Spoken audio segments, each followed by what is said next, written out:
ओम श्री गणेशाय नमः। ओम श्री राम जय जय राम। श्री राम जय राम। श्री राम जय राम। श्री राम जय राम। तदनंतर दूसरे दिन निर्मल प्रभात काल आने पर धर्मात्मा राजा जनक ने अपने नित्य नियम पूरा करके श्री राम और लक्ष्मण सहित महात्मा विश्वामित्र जी को बुलाया और शास्त्रीय विधि के अनुसार मुनि तथा उन दोनों महामनस्वी राजकुमारों का पूजन करके इस प्रकार कहा, भगवान आपका स्वागत है। निष्पाप महर्षि, आप मुझे आज्ञा दीजिए, मैं आपकी क्या सेवा करूं, क्योंकि मैं आपका आज्ञा पालक हूँ। महात्मा जनक के ऐसा कहने पर बोलने में कुशल धर्मात्मा विश्वामित्र जी ने उनसे यह बात कही, महाराज राजा दशरथ के ये दोनों पुत्र विश्वविख्यात क्षत्रिय वीर हैं और आपके यहाँ जो यह श्रेष्ठ धनुष रखा है उसे देखने की इच्छा रखते हैं। आपका कल्याण हो, वह धनुष इन्हें दिखा दीजिए, इससे इनकी इच्छा पूरी हो जाएगी। फिर ये दोनों राजकुमार उस धनुष के दर्शन मात्र से संतुष्ट हो इच्छा अनुसार अपनी राजधानी को लौट जाएंगे। मुनि के ऐसा कहने पर राजा जनक महामुनि विश्वामित्र जी से बोले, मुनिवर इस धनुष का वृत्तांत सुनिए। जिस उद्देश्य से यह धनुष यहाँ रखा गया है वह सब बताता हूँ। भगवान निमिष के ज्येष्ठ पुत्र राजा देवराज के नाम से विख्यात थे। उन्हीं महात्मा के हाथ में यह धनुष धरोहर के रूप में दिया गया था। कहते हैं पूर्व काल में दक्ष यज्ञ विध्वंस के समय परम पराक्रमी भगवान शंकर ने खेल खेल में ही रोष पूर्वक इस धनुष को उठाकर यज्ञ विध्वंस के पश्चात देवताओं से कहा, देवगण मैं यज्ञ में भाग प्राप्त करना चाहता था, किंतु तुम लोगों ने नहीं दिया, इसलिए इस धनुष से मैं तुम सब लोगों की परम पूजनीय श्रेष्ठ अंग मस्तक काट डालूंगा। मुनि श्रेष्ठ यह सुनकर संपूर्ण देवता उदास हो गई और स्तुति के द्वारा देवादिदेव महादेव जी को प्रसन्न करने लगी। अंत में उन पर भगवान शिव प्रसन्न हो गए। प्रसन्न होकर उन्होंने उन सब महामनस्वी देवताओं को यह धनुष अर्पण कर दिया। वही यह देवादिदेव महात्मा भगवान शंकर का धनुष रत्न है, जो मेरे पूर्वज महाराज देवराज के पास धरोहर के रूप में रखा गया था। एक दिन मैं यज्ञ के लिए भूमि शोधन करते समय खेत में हल चला रहा था। उसी समय हल के अग्रभाग से जोती गई भूमि हराई या सीता से एक कन्या प्रकट हुई। सीता हल द्वारा खींची गई रेखा से उत्पन्न होने के कारण उसका नाम सीता रखा गया। पृथ्वी से प्रकट हुई वह मेरी कन्या क्रमशः बढ़कर सयानी हुई। अपनी इस अयोनिजा कन्या के विषय में मैंने यह निश्चय किया कि जो अपने पराक्रम से इस धनुष को चाह देगा उसी के साथ मैं इसका ब्याह करूंगा। इस तरह इसे वीर शूल का पराक्रम रूप शुल्क वाली बनाकर अपने घर में रख छोड़ा है। मुनिश्रेष्ठ भूतल से प्रकट होकर दिनों दिन बढ़ने वाली मेरी पुत्र सीता को कई राजाओं ने यहाँ आकर मांगा, परंतु भगवान कन्या का वर्ण करने वाले उन सभी राजाओं को मैंने यह बता दिया कि मेरी कन्या वीर शुल्का है। उचित पराक्रम प्रकट करने पर ही कोई पुरुष उसके साथ विवाह करने का अधिकारी हो सकता है। यही कारण है कि मैंने आज तक किसी को अपनी कन्या नहीं दी। मुनि पुंगव तब सभी राजा मिलकर मिथिला में आए और पूछने लगे कि राजकुमारी सीता को प्राप्त करने के लिए कौन सा पराक्रम निश्चय किया गया है। मैंने पराक्रम की जिज्ञासा करने वाले उन राजाओं के सामने यह शिव जी का धनुष रख दिया, परंतु वे लोग इसे उठाने या हिलाने में भी समर्थ न हो सके। महामुनि उन पराक्रम में नरेशों की शक्ति बहुत थोड़ी जानकर मैंने उन्हें कन्या देने से इनकार कर दिया।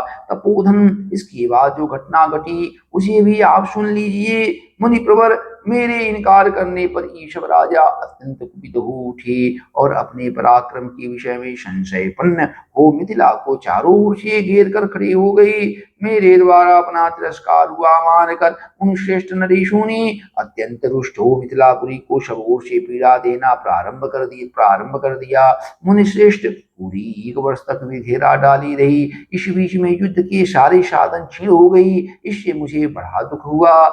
तब मैंने तपस्या के द्वारा समस्त देवताओं को प्रसन्न करने की चेष्टा की। देवता बहुत प्रसन्न हुए और उन्होंने मुझे चतुरंगनी सेना प्रदान की। फिर तो हमारे सैनिकों की मार खाकर वे सभी पापाचारी राजा, जो बलहीन थे अथवा जिनके बलवान होने में संदेह था, मंत्रियों सहित भागकर विभिन्न दिशाओं में चली गई। मुनिश्रेष्ठ, यही वह परम प्रकाशमान धनुष है, उत्तम व्रत का पालन करने वाले महर्षि। मैं उसे श्री राम और लक्ष्मण को भी दिखाऊंगा। मुनि, यदि श्री राम इस धनुष की प्रतिज्ञा चढ़ा दें तो मैं अपनी अयोनिजा कन्या सीता को इन दशरथ कुमार के हाथ में दे दूंगा। श्री राम जय राम, जय जय राम, श्री राम जय राम, जय जय राम। उनकी यह बात सुनकर महामुनि विश्वामित्र जी बोली, राजन, आप श्री राम को अपना धनुष दिखाइए। तब राजा जनक ने मंत्रियों को आज्ञा दी, चंदन और मालाओं से सुशोभित वह दिव्य धनुष यहाँ ले आओ। राजा जनक की आज्ञा पाकर वे अमित तेजस्वी मंत्री नगर में गए और उस धनुष को आगे करके पुरी से बाहर निकले। वह धनुष 8 पहियों वाली लोहे की बहुत बड़ी संदूक में रखा गया था। उसे मोटी ताजी 5,000 महामनस्वी वीर किसी तरह ठेल कर वहां तक ला सके। लोहे की वह संदूक जिसमें धनुष रखा गया था लाकर उन मंत्रियों ने देवोपम राजा जनक से कहा, राजन मिथिलापति राजेंद्र, यह समस्त राजाओं द्वारा सम्मानित श्रेष्ठ धनुष है। यदि आप इन दोनों राजकुमारों को दिखाना चाहते हैं तो दिखाइए। उनकी बात सुनकर राजा जनक ने हाथ जोड़कर महात्मा विश्वामित्र दोनों भाई श्री राम और लक्ष्मण से कहा, ब्रह्मन, यही वह श्रेष्ठ धनुष है जिसका जनक वंशी नरेशों ने सदा ही पूजन किया है था। जो इसे उठाने में समर्थ न हो सके, उन महापराक्रमी नरेशियों ने भी इसका पूर्व काल में सम्मान किया है। इसे समस्त देवता, असुर, राक्षस, गंधर्व, बड़ी बड़ी यक्ष, किन्नर और महानाग भी नहीं चढ़ा सकते। फिर इस धनुष को खींचने, चढ़ाने, इस पर बाण संधान करने, इसकी पंजा पर टंकार देने तथा उसे उठाकर इधर उधर हिलाने में मनुष्यों की कहाँ शक्ति है। मुनि प्रवर, यह श्रेष्ठ धनुष यहाँ लाया गया है। महाभाग, आप इसे इन दोनों राजकुमारों को दिखाइए। श्री राम सहित विश्वामित्र जी ने जनक का वह कथन सुनकर रघुनंदन से कहा, वत्स राम, इस धनुष को देखो। महर्षि की आज्ञा से श्री राम ने जिसमें वह धनुष था उस संदूक को खोलकर उस धनुष को देखा और कहा, अच्छा, अब मैं इस दिव्य एवं श्रेष्ठ धनुष में हाथ लगाता हूँ। मैं इसे उठाने और चढ़ाने का भी प्रयत्न करता हूँ। तब राजा और मुनि ने एक स्वर से कहा, हाँ, ऐसा ही हो। मुनि की आज्ञा से रघुकुल नंदन धर्मात्मा श्री राम ने उस धनुष को बीच से पकड़कर लीला पूर्वक उठा लिया और खेल सा करते हुए उस पर प्रत्यंचा चढ़ा दी। उस समय कई हजार मनुष्यों की दृष्टि उन पर लगी थी। प्रत्यंचा चढ़ाकर महायशस्वी नरश्रेष्ठ श्री राम ने ज्यों ही उस धनुष को कान तक खींचा, त्यों ही वह बीच से ही टूट गया। टूटते समय उससे वज्रपात के समान बड़ी भारी आवाज हुई। ऐसा जान पड़ा मानो पर्वत फट पड़ा हो। उस समय महान भूकंप आ गया। मुनिवर विश्वामित्र, राजा जनक तथा रघुकुल भूषण दोनों भाई श्री राम और लक्ष्मण को छोड़कर शेष जितने लोग वहां खड़े थे, वे सब धनुष टूटने के उस भयंकर शब्द से मूर्छित होकर गिर पड़ी। थोड़ी देर में जब सबको चेत हुआ, तब निर्भय हुए राजा जनक ने, जो बोलने में कुशल और वाक्य के मर्म को समझने वाले थे, हाथ जोड़कर मुनि विश्वामित्र जी से कहा, भगवान, मैंने दशरथ नंदन भगवान श्री राम का पराक्रम आज अपनी आंखों देख लिया। महादेव जी के धनुष को चढ़ाना यह अत्यंत अद्भुत, अचिंत्य और अतर्किक घटना है। मेरी पुत्री सीता दशरथ कुमार श्री राम को पति रूप में प्राप्त करके जनक वंश की कीर्ति का विस्तार करेगी। उस नंदन मैंने सीता को भी शुल्क का पराक्रम रूपी शुल्क से ही प्राप्त होने वाली बताकर जो प्रतिज्ञा की थी, वह आज सत्य एवं सफल हो गई। सीता मेरे लिए प्राणों से भी बढ़कर है। अपनी यह पुत्री मैं श्री राम को अर्पित करूंगा। ब्रह्मन कुशिक नंदन, आपका कल्याण हो। यदि आपकी आज्ञा हो तो मेरे मंत्री रथ पर सवार होकर बड़ी उतावली के साथ शीघ्र ही अयोध्या को जाएं और विनय युक्त वचनों द्वारा महाराज दशरथ को मेरे नगर में ले लाएं। साथ ही यहाँ का सब समाचार बताकर यह निवेदन करें कि जिसके लिए पराक्रम का ही शुल्क नियत किया गया था, उस जनक कुमारी सीता का विवाह श्री रामचंद्र जी के साथ होने जा रहा है। ये लोग महाराज दशरथ से यह भी कह दें कि आपके दोनों पुत्र श्री राम और लक्ष्मण विश्वामित्र जी के द्वारा सुरक्षित हों मिथिला में पहुंच गए हैं। इस प्रकार प्रीति युक्त हुए राजा दशरथ को ये शीघ्रगामी सचिव जल्दी यहाँ बुला लाएं। विश्वामित्र जी ने तथास्तु कहकर राजा की बात का समर्थन किया। तब धर्मात्मा राजा जनक ने अपनी आज्ञा का पालन करने वाले मंत्रियों को समझा बुझाकर यहाँ का ठीक ठीक समाचार महाराज दशरथ को बताने और उन्हें मिथिलापुरी में ले आने के लिए भेज दिया। श्री राम जय राम जय जय राम, श्री राम जय राम जय जय राम। राजा जनक की आज्ञा पाकर उनके दूत अयोध्या के लिए प्रस्थित हुए। रास्ते में रास्ते में वाहनों के थक जाने के कारण 3 रात विश्राम करके चौथे दिन वे अयोध्यापुरी में जा पहुंचे। राजा की आज्ञा से उनका राजमहल में प्रवेश हुआ। वहां जाकर उन्होंने देवतुल्य तेजस्वी बूढ़े महाराज दशरथ का दर्शन किया। उन सभी दूतों ने दोनों हाथ जोड़कर निर्भय हो राजा से मधुर वाणी में यह विनय युक्त बात कही।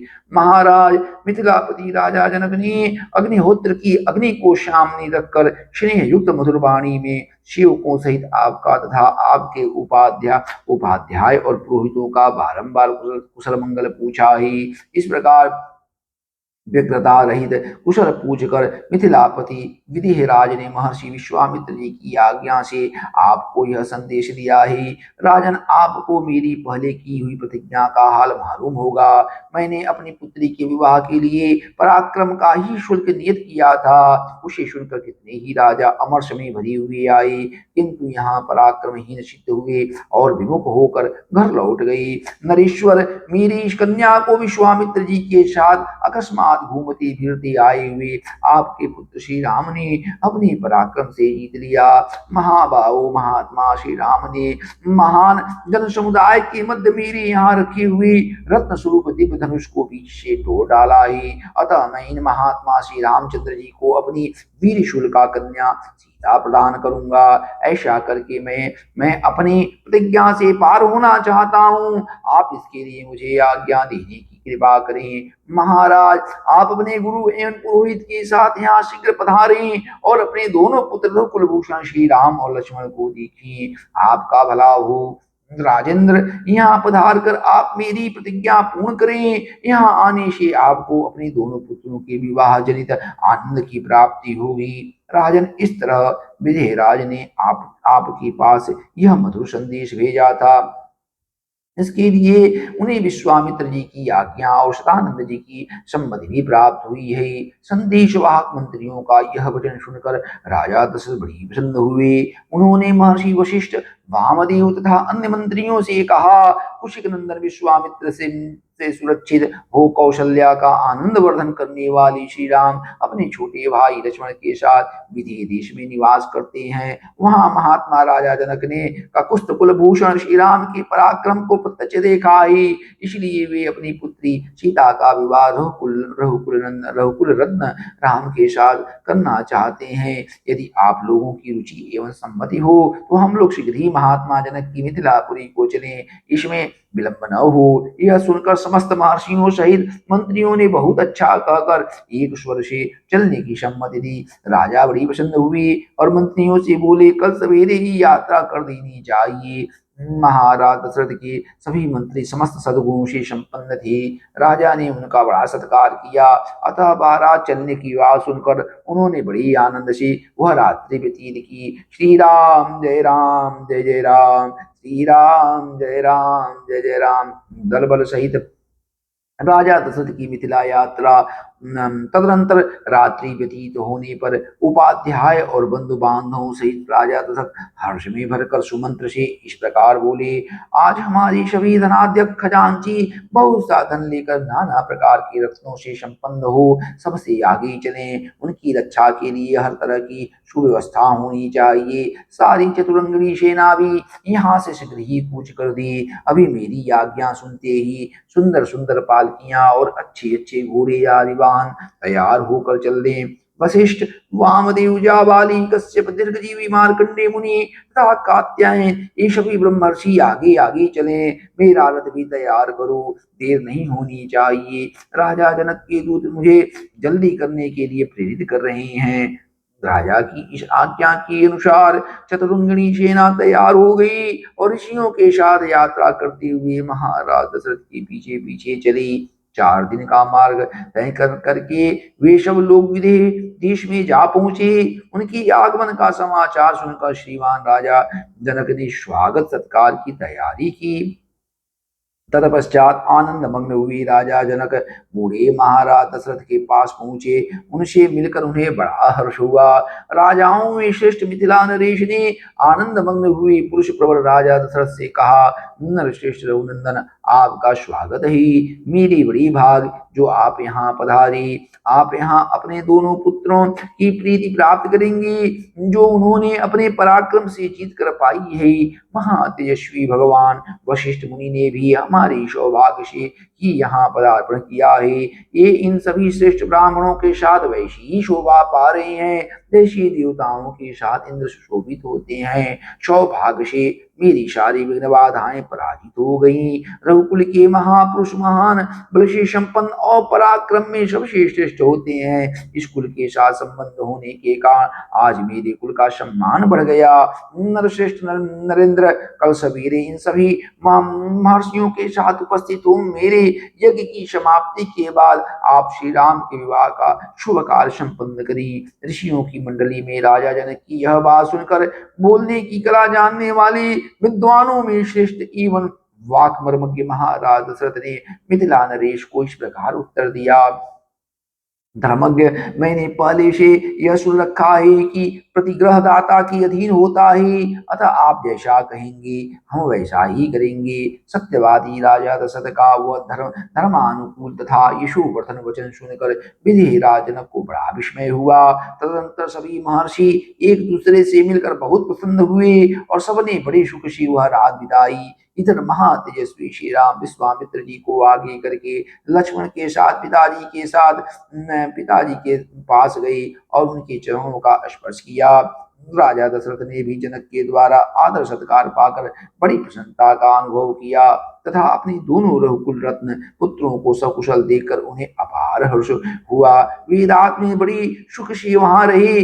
महातेजस्वी तत्वज्ञ राजा जनक ने भी धर्म के अनुसार यज्ञ कार्य संपन्न किया था। अपनी दोनों कन्याओं के लिए मंगलाचार का संपादन करके सुख से वह रात्रि व्यतीत की। श्री राम जय राम जय जय राम, श्री राम जय राम जय जय राम। तदनंतर जब सवेरा हुआ और राजा जनक महर्षियों के सहयोग से अपना यज्ञ कार्य संपन्न कर चुके, तब वे वाक्य मर्मज्ञ नरेश अपने पुरोहित शतानंद जी से इस प्रकार बोले, ब्रह्मन, मेरे महातेजस्वी और पराक्रमी भाई कुशध्वज जो अत्यंत धर्मात्मा हैं, इस समय इक्षुमती नदी का जल पीते हुए उसके किनारे बसी हुई कल्याणमयी सांकास्या नगरी में निवास करते हैं। उसके चारों ओर के परकोटों की रक्षा के लिए शत्रुओं के निवारण में समर्थ बड़ी बड़ी यंत्र लगाए गए हैं। वह पूरी पुष्पक विमान के समान विस्तृत तथा पुण्य से उपलब्ध होने वाले स्वर्गलोक के सदृश सुंदर है। वहां रहने वाले अपने भाई को ये शुभ अवसर पर मैं यहाँ उपस्थित देखना चाहता हूँ, क्योंकि मेरी दृष्टि में वे मेरे इस यज्ञ के संरक्षक हैं। महातेजस्वी कुशध्वज भी मेरे साथ श्री सीताराम के विवाह संबंधी मंगल समारोह का सुख उठाएंगे। राजा के इस प्रकार कहने पर सतानंद जी के समीप कुछ धीर स्वभाव के पुरुष आए और राजा जनक ने उन्हें पूर्वोक्त आदेश सुनाया।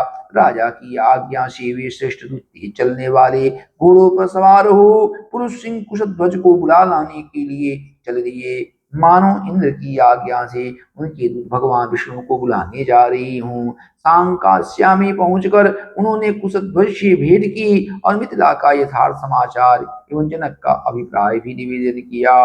उन महावेगशाली श्रेष्ठ दूतों के मुख से मिथिला का सारा वृत्तांत सुनकर राजा कुशध्वज महाराज जनक की आज्ञा के अनुसार मिथिला में आए। वहां उन्होंने धर्मवत्सल महात्मा जनक का दर्शन किया। फिर शतानंद जी तथा अत्यंत धार्मिक जनक को प्रणाम करके वे राजा के योग्य परम दिव्य सिंहासन पर विराजमान हुए। सिंहासन पर बैठे हुए उन दोनों अमित तेजस्वी वीर बंधुओं ने मंत्री प्रवर सुदामन को भेजा और कहा, मंत्रीवर, आप शीघ्र ही अमित तेजस्वी इक्ष्वाकुल भूषण महाराज दशरथ के पास जाइए और पुत्रों तथा मंत्रियों सहित उन दुर्जय नरेश को यहाँ बुला लाइए।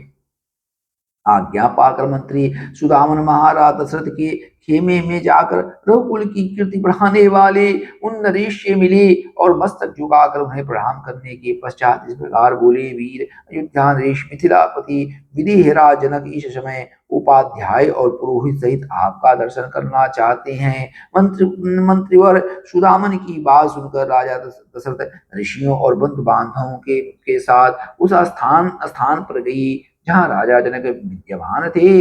मंत्री उपाध्याय भाई बंधुओं सहित राजा दशरथ, जो बोलने की कला जानने वाले विद्वानों में श्रेष्ठ थे, विदेहराज जनक से इस प्रकार बोले, महाराज, आपको तो विदित ही होगा, इक्ष्वाकुल के देवता ये महर्षि वशिष्ठ जी हैं। हमारे यहाँ सभी कार्यों में ये भगवान वशिष्ठ मुनि ही कर्तव्य का उपदेश करते हैं और इन्हीं की आज्ञा का पालन किया जाता है। यदि संपूर्ण महर्षियों सहित विश्वामित्र जी की आज्ञा हो तो ये धर्मात्मा वशिष्ठ ही पहले मेरी कुल परंपरा का क्रमशः परिचय देंगे। यूं कहकर तब राजा दशरथ चुप हो गए।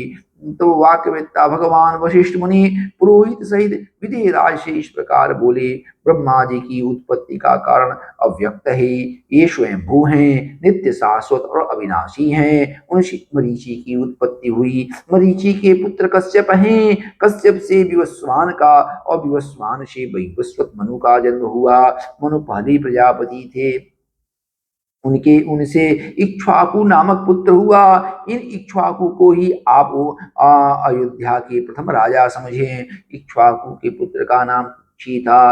वे बड़े तेजस्वी थे। कुक्षी से विकुक्षी नामक कांतिमान पुत्र का जन्म हुआ। विकुक्षी के पुत्र महातेजस्वी और प्रतापी बाण हुए। बाण के पुत्र का नाम अनरण्य था। वे भी बड़ी तेजस्वी और प्रतापी थे। अनरण्य से पृथु और पृथु से त्रिशंकु का जन्म हुआ। त्रिशंकु के पुत्र महायशस्वी धुंधुमार थे। धुंधुमार से महातेजस्वी महारथी योनाश्व का जन्म हुआ। योनाश्व के पुत्र मानधाता हुए, जो समस्त भूमंडल के स्वामी थे। मानधाता से सुसंधि नामक कांतिमान पुत्र का जन्म हुआ। सुसंधि से भी दो पुत्र हुए, ध्रुवसंधि और प्रसेनजित। ध्रुवसंधि से भरत नामक यशस्वी पुत्र का जन्म हुआ।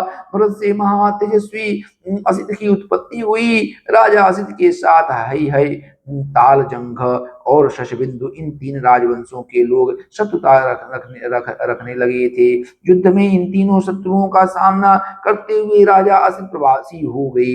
वे अपनी दो रानियों के साथ हिमालय पर जाकर रहने लगी। राजा असित के पास बहुत थोड़ी सेना शेष रह गई थी। वे हिमालय पर ही मृत्यु को प्राप्त हो गए। उस समय उनकी दोनों रानियां गर्भवती थीं, ऐसा सुना गया है। उनमें से एक रानी ने अपनी सौत का गर्भ नष्ट करने के लिए उसे विषयुक्त भोजन दे दिया।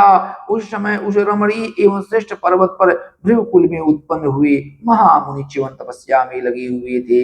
हिमालय पर ही उनका आश्रम था। उन दोनों रानियों में से एक, जिसे जहर दिया गया था, कालिंदी नाम से प्रसिद्ध थी। विकसित कमल दल के समान नेत्रों वाली महाभागा कालिंदी एक उत्तम पुत्र पाने की इच्छा रखती थी। उसने देवतुल्य तेजस्वी भृगुनंदन च्यवन के पास जाकर उन्हें प्रणाम किया।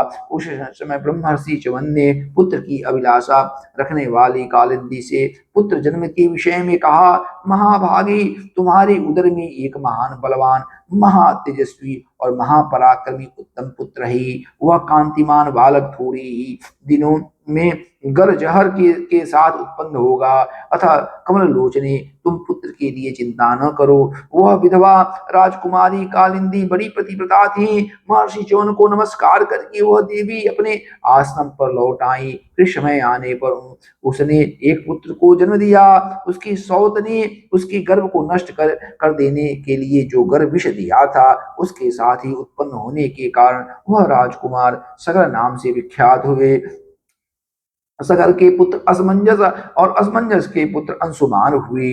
अंशुमान के पुत्र दिलीप और दिलीप के पुत्र भगीरथ हुए। भगीरथ से काकुस्थ और काकुस्थ से रघुकुल का जन्म हुआ। रघुकुल के तेजस्वी पुत्र प्रवृद्ध हुए जो शाप से राक्षस हो गए थे। वे ही कलमास पाद नाम से भी प्रसिद्ध हुए थे। उनसे शंखल नामक पुत्र का जन्म हुआ था।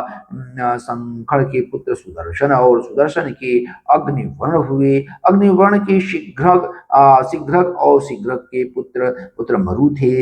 मरु से प्रसुश्रुक और प्रसुश्रुक से अम्बरीश की उत्पत्ति हुई। अम्बरीश के पुत्र राजा नहुष हुए। नहुष के ययाति और ययाति के पुत्र नाभाग थे। नाभाग के अज हुए। अज से दशरथ का जन्म हुआ।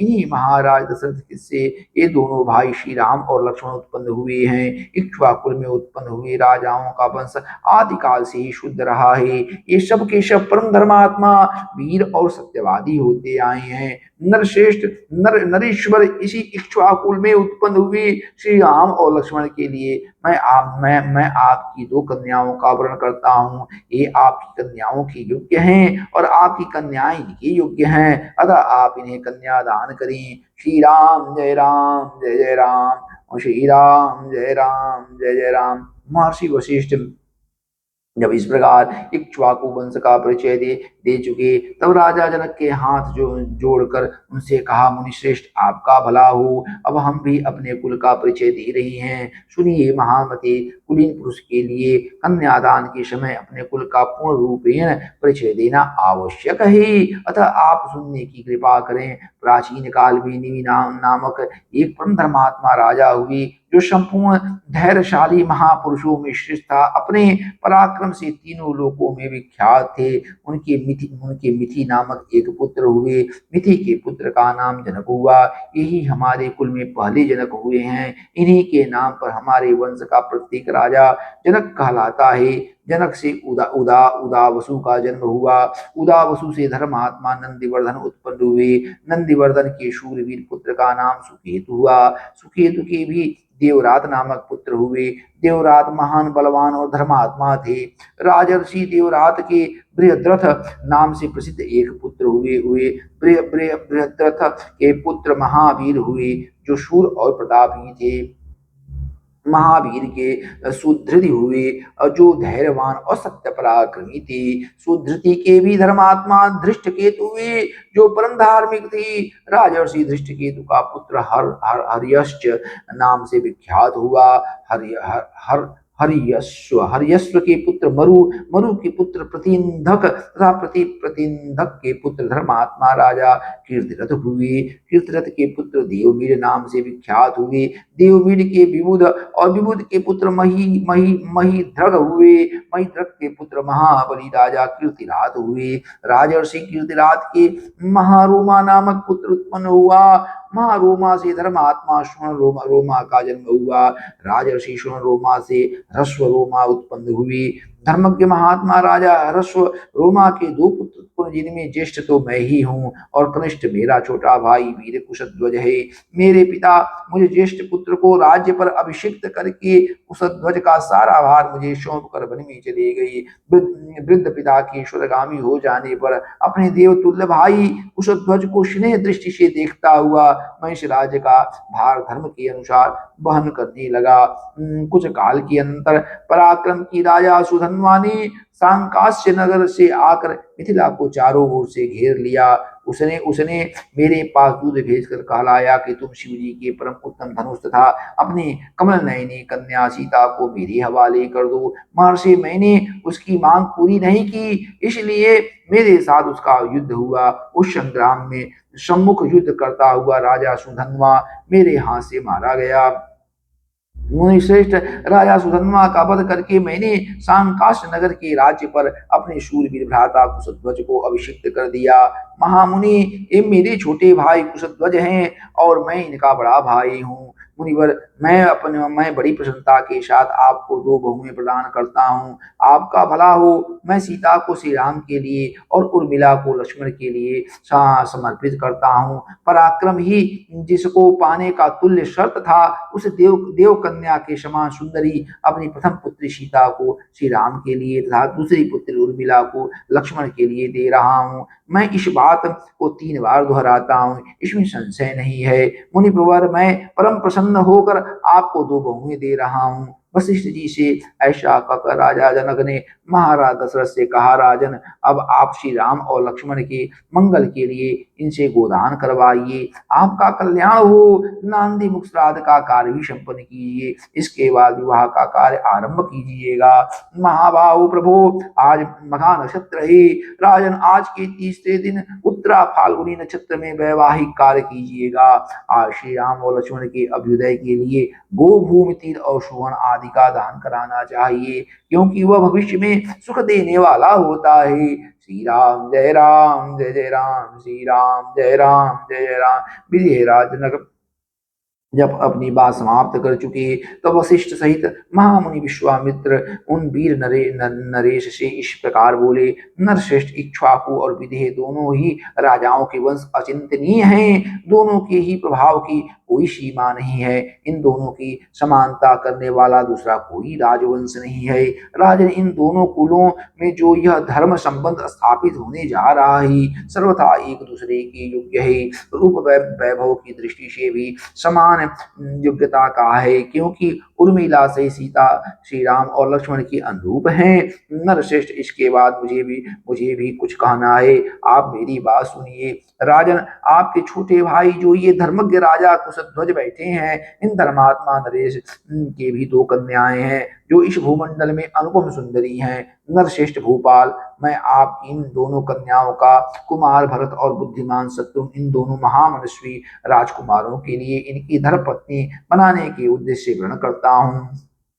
राजा दशरथ के ये सभी पुत्र पुत्र रूप और यौवन से सुशोभित, लोकपालों के समान तेजस्वी तथा देवताओं के तुल्य पराक्रमी हैं। राजेंद्र, इन दोनों भाइयों भरत और शत्रुघ्न को भी कन्यादान करके आप इस समस्त इक्ष्वाकु कुल को अपनी संबंध से बांध लीजिए। आप पुण्यकर्मा पुरुष हैं। आपके चित्त में व्यग्रता नहीं आनी चाहिए, अर्थात आप यह सोचकर व्यग्र न हो कि ऐसे महान सम्राट के साथ मैं एक ही समय 4 वैवाहिक संबंधों का निर्वाह कैसे कर सकता हूँ। वशिष्ठ जी की सम्मति के अनुसार विश्वामित्र जी का यह वचन सुनकर उस समय राजा जनक ने हाथ जोड़कर उन दोनों मुनिवरों से कहा, मुनि पुंगवों, मैं अपने इस कुल को धन्य मानता हूँ, जिसे आप दोनों इक्ष्वाकु वंश के योग्य समझकर इसके साथ संबंध जोड़ने के लिए स्वयं आज्ञा दे रहे हैं। आपका कल्याण हो। आप जैसा कहते हैं ऐसा ही हो। ये सदा साथ रहने वाले दोनों भाई भरत और शत्रुघ्न कुशध्वज की इन दोनों कन्याओं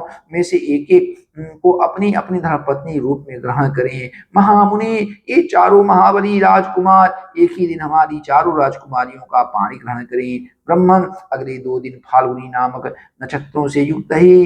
इनमें पहले दिन तो पूर्वा फाल्गुनी है और दूसरे दिन अर्थात परसों उत्तरा फाल्गुनी नामक नक्षत्र होगा। इसके देवता प्रजापति भग अर्थात अर्यमा हैं। मनीषी पुरुष उस नक्षत्र में वैवाहिक कार्य करना बहुत उत्तम बताते हैं। इस प्रकार सौम्य मनोहर वचन कहकर राजा जनक उठकर खड़ी हो गई और उन दोनों मुनिवरों से हाथ जोड़कर बोले, आप लोगों ने कन्याओं का विवाह निश्चित करके मेरे लिए महान धर्म का संपादन कर दिया। मैं आप दोनों का शिष्य हूँ। मुनिवरों, इन श्रेष्ठ आसनों पर आप दोनों विराजमान हो। आपके लिए जैसे राजा दशरथ की अयोध्या है, वैसी ही यह मेरी मिथिलापुरी भी है। आपका इस पर पूरा अधिकार है, इसमें संदेह नहीं है। अतः आप हमें यथायोग्य आज्ञा प्रदान करते रहें। विदेहराज जनक के ऐसा कहने पर रघुकुल का आनंद बढ़ाने वाले राजा दशरथ से प्रसन्न होकर उन मिथिला नरेश को इस प्रकार उत्तर दिया, मिथिलेश्वर, आप दोनों भाइयों के गुण असंख्य हैं। आप लोगों ने ऋषियों तथा राज समूहों का भली भांति सत्कार किया है। आपका कल्याण हो, आप मंगल के भागी हो। अब हम अपने विश्राम स्थान पर जाएंगे। वहां जाकर मैं विधि पूर्वक नांदी मुख श्राद्ध का कार्य संपन्न करूंगा। यह बात भी राजा दशरथ ने कही। तदनंतर मिथिला नरेश की अनुमति ले महायशस्वी राजा दशरथ मुनि श्रेष्ठ विश्वामित्र जी और वशिष्ठ जी को आगे करके तुरंत अपने आवास स्थान पर चली गई। डेरे पर जाकर राजा दशरथ ने अपराह्न काल में विधि पूर्वक अभ्युदयिक श्राद्ध संपन्न किया। तत्पश्चात रात बीतने पर प्रातः काल उठकर राजा ने तत्कालोचित उत्तम गोदान कर्म किया। राजा दशरथ ने अपने एक एक पुत्र के मंगल के लिए धर्मानुसार एक एक लाख गौवें ब्राह्मणों को दान की। उन सबके शींग सोने से भरे हुए थे। उन सबके 7 बछड़े और कांसे के दूध पात्र थे। इस प्रकार पुत्र वत्सल रघुकुल नंदन पुत्र शिरोमणि राजा दशरथ ने 4 लाख गौों का दान किया था और भी बहुत सा धन पुत्रों के लिए गोदान के उद्देश्य से ब्राह्मणों को दिया। गोदान कर्म संपन्न करके आए हुए पुत्रों से घिरे हुए राजा दशरथ उस समय लोकपालों से घिर कर बैठे हुए शांत स्वभाव प्रजापति ब्रह्मा के समान शोभा पा रहे थे। श्री राम जय राम जय जय राम, श्री राम जय राम जय जय राम। राजा दशरथ ने जिस दिन अपने पुत्रों के विवाह के निमित्त उत्तम गोदान किया, उसी दिन व्रत के सगे मामा कैकेयी राजकुमार युधाजित वहां आ पहुंचे। उन्होंने महाराज का दर्शन करके कुशल मंगल पूछा और इस प्रकार कहा, रघुकुल नंदन कैकेयी देश के महाराज ने बड़े स्नेह के साथ आपका कुशल समाचार पूछा है और आप भी हमारे यहाँ के जिन जिन लोगों की कुशल वार्ता जानना चाहते होंगे वे सब इस समय स्वस्थ और सानंद हैं। राजेंद्र के नरेश मेरे भांजे भरत को देखना चाहते हैं, अतः इन्हें लेने के लिए ही मैं अयोध्या आया था। परंतु पृथ्वीनाथ, अयोध्या में यह सुनकर कि आपके सभी पुत्र विवाह के लिए आपके साथ मिथिला पधारे हैं, मैं तुरंत यहाँ चला आया, क्योंकि मेरे मन में अपनी बहन के बेटे को देखने की बड़ी लालसा थी। महाराज दशरथ ने अपनी प्रिय अतिथि को उपस्थित देख बड़ी सत्कार के साथ उनकी आवभगत की, क्योंकि वे सम्मान पाने के ही योग्य थे। तदनंतर अपने महामनस्वी पुत्रों के साथ वह रात व्यतीत करके वे तत्वज्ञ नरेश प्रातः काल उठे और नित्य कर्म करके ऋषियों को आगे किए जनक की यज्ञशाला में जा पहुंचे। तत्पश्चात विवाह की योग्य विजय नामक मुहूर्त आने पर दूल्हे के अनुरूप समस्त वेशभूषा से अलंकृत हुई भाइयों के साथ श्री रामचंद्र जी भी वहां आए। वे विवाह कालोचित मंगलाचार पूर्ण कर चुके थे तथा वशिष्ठ मुनि एवं अन्य महर्षियों को आगे करके उन मंडप में पधारे थे। उस समय भगवान वशिष्ठ ने विधि जनक के पास जाकर इस प्रकार कहा, राजन, नरेशों में श्रेष्ठ महाराज दशरथ अपने पुत्रों का वैवाहिक सूत्र बंधन रूप मंगलाचार संपन्न करके उन सब के साथ पधारे हैं और भीतर आने के लिए दाता के आदेश की प्रतीक्षा कर रहे हैं, क्योंकि दाता और प्रतिग्रहीता दान ग्रहण करने वाले का संयोग होने पर ही समस्त दान कर्मों का संपादन संभव होता है। अतः आप विवाह कालोपयोगी शुभ कर्मों का अनुष्ठान करके उन्हें बुलाइए और कन्यादान के रूप में स्वधर्म का पालन कीजिए। महात्मा वशिष्ठ जी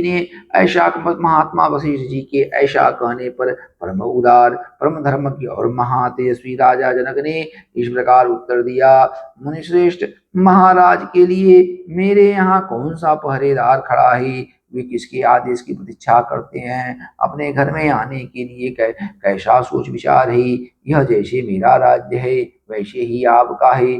मेरी कन्याओं का वैवाहिक सूत्र बंधन रूप मंगल कृत संपन्न हो चुका है। अब वे यज्ञ वेदी के पास आकर बैठी हैं और अग्नि की प्रज्वलित शिखाओं के समान प्रकाशित हो रही हैं। इस समय तो मैं आपकी ही प्रतीक्षा में वेदी पर बैठा हूँ। आप निर्भरता पूर्वक सब कार्य पूर्ण कीजिए, विलंब किस लिए करते हैं? वशिष्ठ जी के मुख से राजा जनक की कही हुई बात सुनकर महाराज उस समय अपने पुत्रों और संपूर्ण महर्षियों को महल के भीतर ले आई। तदनंतर विदेहराज ने वशिष्ठ जी से इस प्रकार कहा, धर्मात्मा महर्षि प्रभु, आप ऋषियों को साथ लेकर लोकाभिराम श्री राम के विवाह की संपूर्ण क्रिया कराइए। तब जनक जी से बहुत अच्छा कहकर महातपस्वी भगवान वशिष्ठ मुनि ने विश्वामित्र और धर्मात्मा सदानंद जी को आगे करके विवाह मंडप के मध्य भाग में विधि पूर्वक वेदी बनाई और गंध तथा फूलों के द्वारा उसे चारों ओर से सुंदर रूप में सजाया। साथ ही बहुत सी सुवर्ण पालिकाएं जौ के अंकुरों से युक्त विचित्र कलश, अंकुर जमाई हुई शकोरी, धूप युक्त धूप पात्र, शंख पात्र, शुभा शुल्क अर्घ्य आदि पूजन पात्र, लावा खीलों से भरी हुए पात्र, धोई हुई अक्षत आदि समस्त सामग्रियों को भी यथास्थान रख दिया। तत्पश्चात महातेजस्वी मुनिवर वशिष्ठ जी ने बराबर बराबर कुशों को वेदी के चारों ओर बिछाकर मंत्रोच्चारण करते हुए विधि पूर्वक अग्निस्थान किया और विधि को प्रधानता देते हुए मंत्र पाठ पूर्वक प्रज्वलित अग्नि में हवन किया।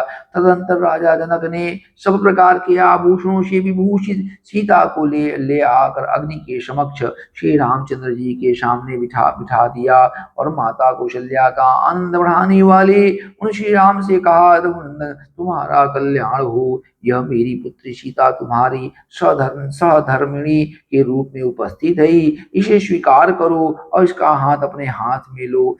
यह परम पतिव्रता महान सौभाग्यवती और छाया की भांसरा तुम्हारे पीछे चलने वाली होगी। यह कहकर राजा ने श्री राम के हाथ में मंत्र से पवित्र हुआ संकल्प का जल छोड़ दिया। उस समय देवताओं और ऋषियों के मुख से जनक के लिए साधुभाव सुनाई देने लगा। देवताओं ने नगाड़े बजने लगे और आकाश से फूलों की बड़ी भारी वर्षा हुई।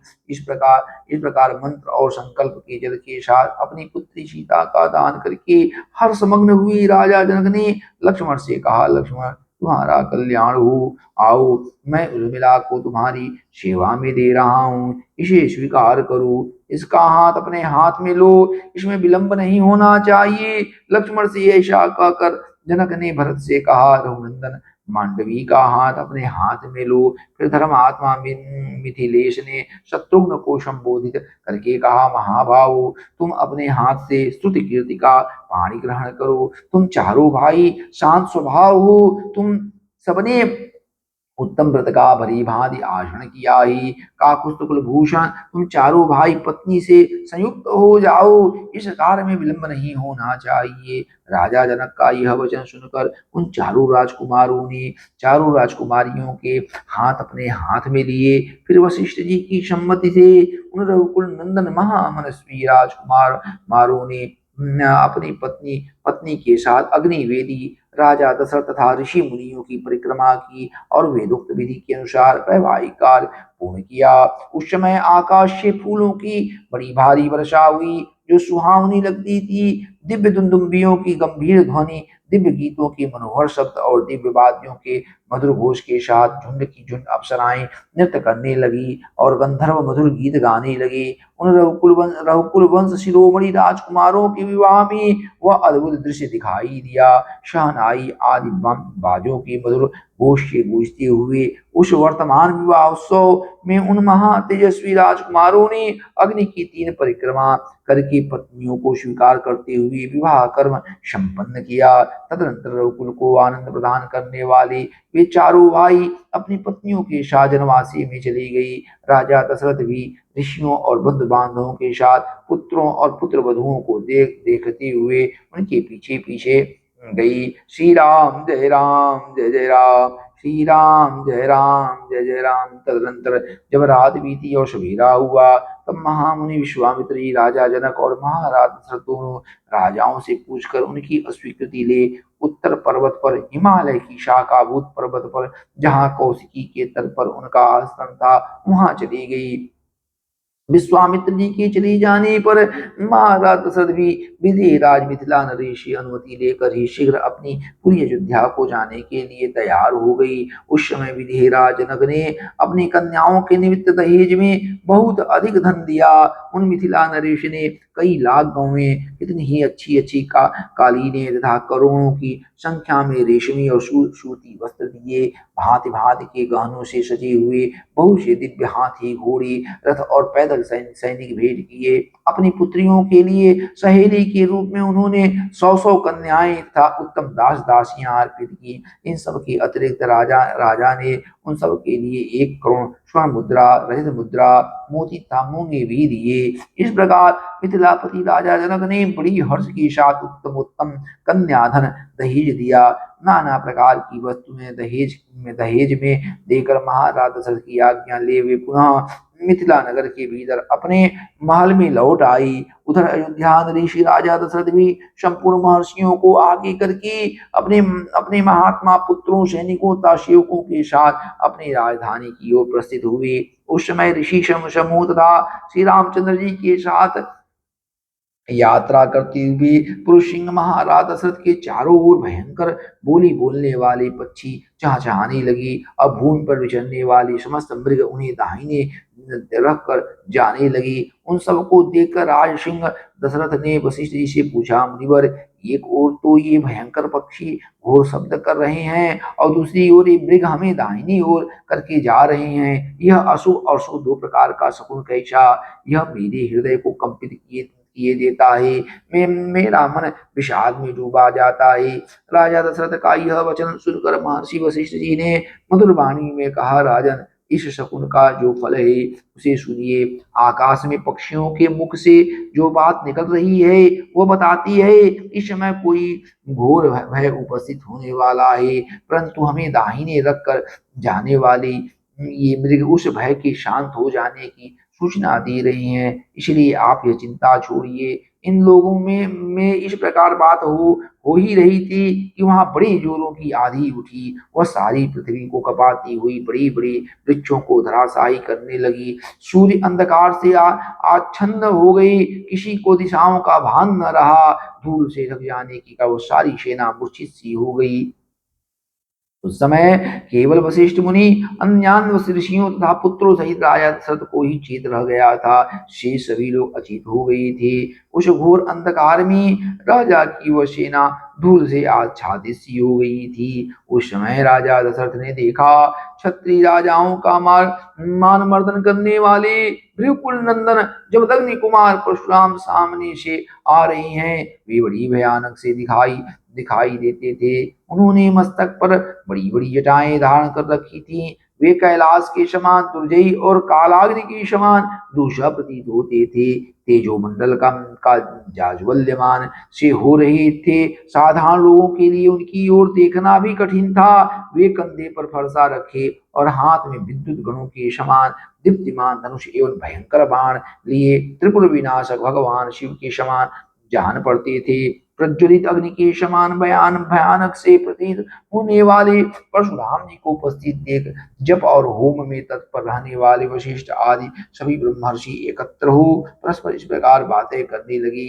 क्या आपने पिता के वध से अमर्ष की वशीभूत हुई क्षत्रियों का संहार नहीं कर डालेंगे? पूर्व काल में क्षत्रियों का वध करके इन्होंने अपना क्रोध उतार लिया था। अब इनकी बदला लेने की चिंता दूर हो चुकी है। अतः फिर क्षत्रियों का संहार करना इनके लिए अभिष्ट नहीं है। यह निश्चय पूर्वक कहा जा सकता है।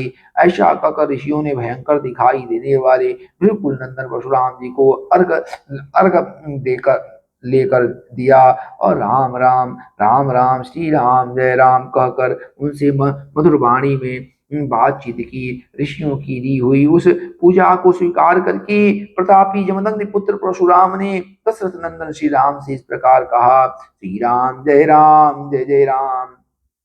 दशरथ नंदन श्री राम वीर सुना जाता है कि तुम्हारा पराक्रम अद्भुत है। तुम्हारी द्वारा शिव धनुष के तोड़े जाने का सारा समाचार भी मेरे कानों में पड़ चुका है। उस धनुष का तोड़ना अद्भुत और अचिंत्य है। उसके टूटने की बात सुनकर मैं एक दूसरा उत्तम धनुष लेकर आया हूँ। यह है वह जमदग्नि कुमार परशुराम का भयंकर और विशाल धनुष। तुम इसे खींचकर इसके ऊपर बाण चढ़ाओ और अपना बल दिखाओ। इस धनुष के चढ़ाने में भी तुम्हारा बल कैसा है, यह देखकर मैं तुम्हें तुम्हें ऐसा द्वंद्व युद्ध प्रदान करूंगा जो तुम्हारे पराक्रम के लिए स्पृहणीय होगा। परशुराम जी का वह वचन सुनकर उस समय राजा दशरथ के मुख पर विषाद छा गया।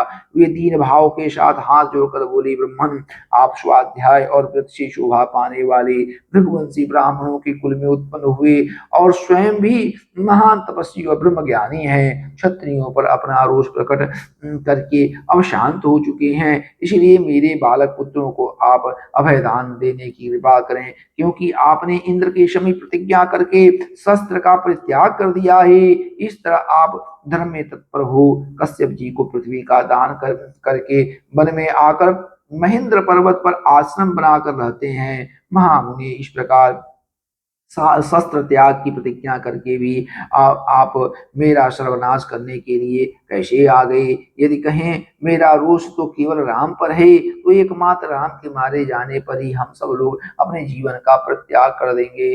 राजा दशरथ इस प्रकार का कहते ही रह गए, परंतु प्रतापी परशुराम ने उनकी उन वचनों की अवहेलना कर करके राम से ही बातचीत जारी रखी। वे बोले, रघुकुल नंदन, ये दो धनुष सबसे श्रेष्ठ और दिव्य थे। सारा संसार इन्हें सम्मान की दृष्टि से देखता था। साक्षात विश्वकर्मा ने इन्हें बनाया था। ये बड़े प्रबल और दृढ़ थे। नरश्रेष्ठ इनमें से एक को देवताओं ने त्रिपुरासुर से युद्ध करने के लिए भगवान शंकर को दे दिया था। काकुस्थ नंदन, जिससे त्रिपुर का नाश हुआ था, वह वही धनुष था जिसे तुमने तोड़ डाला था। और दूसरा दुर्धर्ष धनुष यह है जो मेरे हाथ में है, इसे श्रेष्ठ देवताओं ने भगवान विष्णु को दिया था। श्री राम शत्रु नगरी पर विजय पाने वाला वही यह वैष्णव धनुष है। काकुस्थ नंदन, यह भी शिव जी के धनुष के समान ही प्रबल है। उन दिनों समस्त देवताओं ने भगवान शिव और विष्णु के बलाबल की परीक्षा के लिए पितामह ब्रह्मा जी से पूछा था कि इन दोनों देवताओं में कौन अधिक बलशाली है। देवताओं के इस अभिप्राय को जानकर सत्यवादियों में श्रेष्ठ पितामह ब्रह्मा जी ने इन उन दोनों देवताओं शिव और विष्णु में विरोध उत्पन्न कर दिया। विरोध पैदा होने पर एक दूसरे को जीतने की इच्छा वाले शिव और विष्णु में बड़ा भारी युद्ध हुआ, जो रोंगटे खड़े कर देने वाला। उस समय भगवान विष्णु ने हुंकार मात्र से शिव जी के भयंकर बलशाली धनुष को शिथिल तथा त्रित्रधारी महादेव जी को भी स्तंभित कर दिया था। तब ऋषि समूहों तथा चारणों सहित देवताओं ने आकर उन दोनों श्रेष्ठ देवताओं से शांति के लिए याचना की। फिर वे दोनों वहां शांत हो गई। भगवान विष्णु के पराक्रम से शिव जी के उन धनुष को शिथिल हुआ हुआ देख ऋषियों सहित देवताओं ने भगवान विष्णु को श्रेष्ठ माना। तदनंतर कुपित हुए महायशस्वी रुद्र ने बाण सहित अपना धनुष विदेह देश के राजर्षि देवराज के हाथ में दे दिया। श्री राम शत्रु नगरी पर विजय पाने वाले इस वैष्णव धनुष को भगवान विष्णु ने भृगुवंशी ऋषिक मुनि को उत्तम धरोहर के रूप में दिया था। फिर महातेजस्वी ऋषिक ने प्रतिकार प्रतिशोध की भावना से रहित अपने पुत्र एवं मेरे पिता महात्मा जमदग्नि के अधिकार में यह दिव्य धनुष दे दिया है। तपोबल से संपन्न मेरे पिता जमदग्नि अस्त्र शस्त्रों का परित्याग करके जब ध्यानस्थ होकर बैठे थे, उस समय प्राकृतिक बुद्धि का आश्रय लेने वाले कृतवीर कुमार अर्जुन ने उनको मार डाला। पिता के इस अत्यंत भयंकर वध का जो उनके योग्य नहीं था, समाचार सुनकर मैंने रोष पूर्वक बारंबार उत्पन्न हुए क्षत्रियों का अनेक बार संहार किया। श्री राम, फिर सारी पृथ्वी पर अधिकार करके मैंने एक यज्ञ किया और उस यज्ञ के समाप्त होने पर पुण्य कर्मा महात्मा कश्यप को दक्षिणा के रूप से यह सारी पृथ्वी दे डाली। पृथ्वी का दान करके मैं महेंद्र पर्वत पर रहने लगा और वहां तपस्या करके तपोबल से संपन्न हुआ। वहां से शिव जी के धनुष के तोड़े जाने का समाचार सुनकर मैं शीघ्र पूर्वक यहाँ आया हूँ। श्री राम, इस प्रकार यह महान वैष्णव धनुष मेरे पितामहों के अधिकार में रहता चला आया है। अब तुम क्षत्रिय धर्म को सामने रख कर यह उत्तम धनुष हाथ में लो और इस श्रेष्ठ धनुष पर एक ऐसा बाण चढ़ाओ जो शत्रु नगरी विजय पाने में समर्थ हो। यदि तुम ऐसा कर सको तो मैं तुम्हें द्वंद्व युद्ध का अवसर दूंगा। श्री राम जय राम, जय जय राम, श्री राम जय राम, जय जय राम। दशरथ नंदन श्री राम जी अपने पिता के गौरव का ध्यान रखकर संकोचवश वहाँ कुछ बोल नहीं नहीं रहे थे, परंतु जमदग्नि कुमार परशुराम जी की उपयुक्त बात सुनकर उस समय वे मौन न रह सके। उन्होंने परशुराम जी से कहा, भृगुकुल नंदन ब्रह्मन, आप अपने पिता के ऋण से ऋण होने की, पिता के मारने वाले का वध करके वैर का वह बदला चुकाने की भावना लेकर जो क्षत्रिय संहार रूपी कर्म किया है, उसे मैंने सुना है और हम लोग आपके इस कर्म का अनुमोदन भी करते हैं, क्योंकि वीर पुरुष वैर का प्रतिशोध लेते ही हैं। भार्गव, मैं क्षत्रिय धर्म से युक्त हूँ, इसलिए आप ब्राह्मण देवता के समक्ष विनीत रहकर कुछ बोल नहीं रहा हूँ, तो भी आप मुझे पराक्रमहीन और असमर्थ सा मानकर मेरा तिरस्कार कर रहे हैं। अच्छा, अब मेरा तेज और पराक्रम देखिए। ऐसा कहकर शीघ्र पराक्रम करने वाली श्री रामचंद्र जी ने कुपित हो परशुराम जी के हाथ से वह उत्तम धनुष और बाण ले लिया, साथ ही उनसे अपनी वैष्णवी शक्ति भी वापस ले लिया। उस धनुष को चढ़ाकर श्री राम ने उसकी प्रत्यंचा पर बाण रखा। फिर कुपित होकर उन्होंने जमदग्नि कुमार परशुराम जी से इस प्रकार कहा, भृगुनंदन राम, आप ब्राह्मण होने के नाते मेरे पूज्य हैं तथा विश्वामित्र जी के साथ भी आपका संबंध है। इन सब कारणों से मैं इस प्राण संहारक बाण को आपके शरीर पर नहीं छोड़ सकता।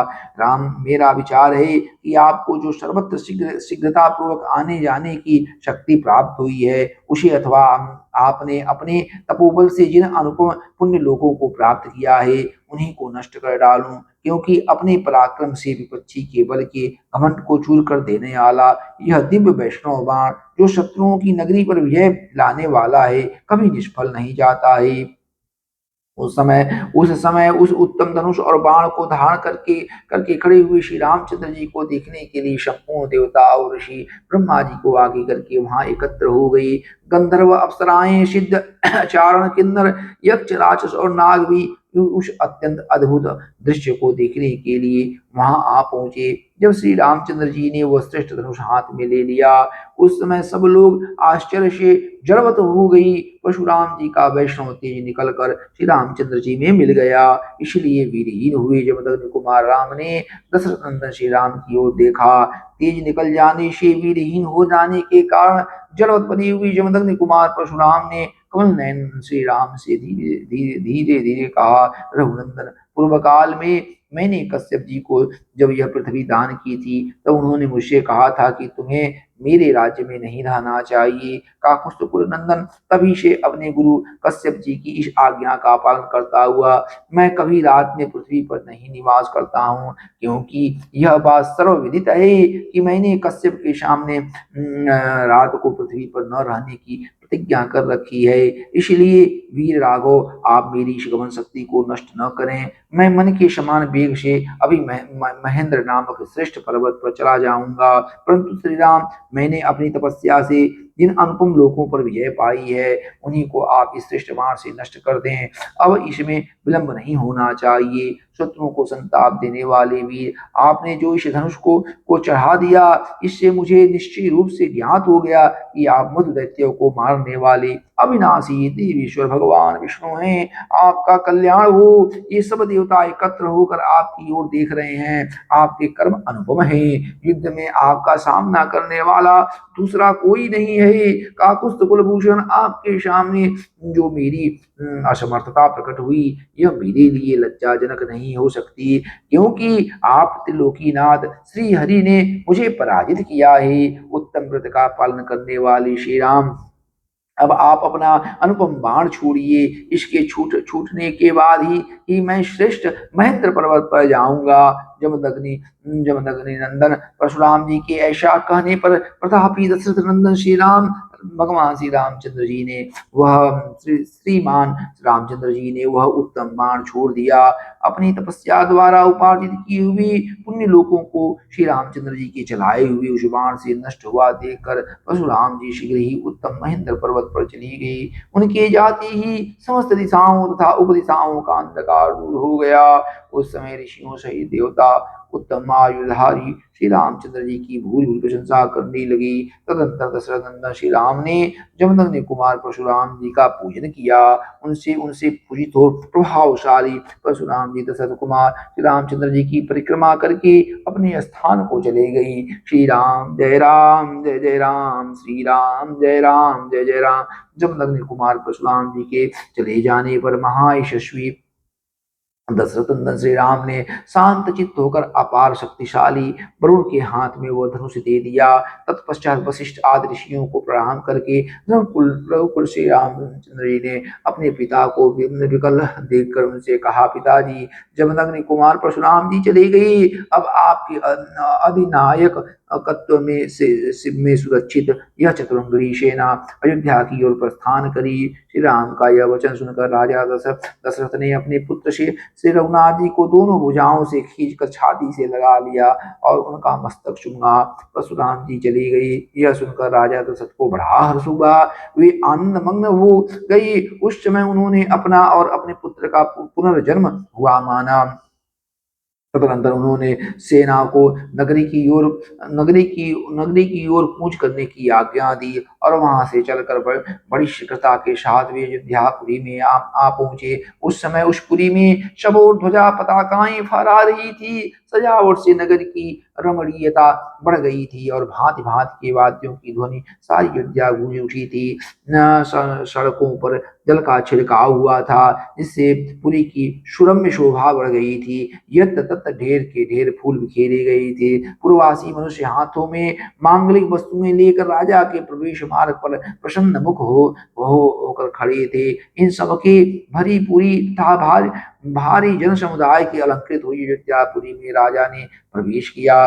नागरिकों तथा पूर्ववासी ब्राह्मणों ने दूर तक आगे जाकर महाराज की अगवानी की थी। अपने कांतिमान पुत्रों के साथ महायशस्वी श्रीमान राजा दशरथ ने अपने प्रिय राजभवन में जो हिमालय के समान सुंदर एवं रंगचुंबकी था प्रवेश किया।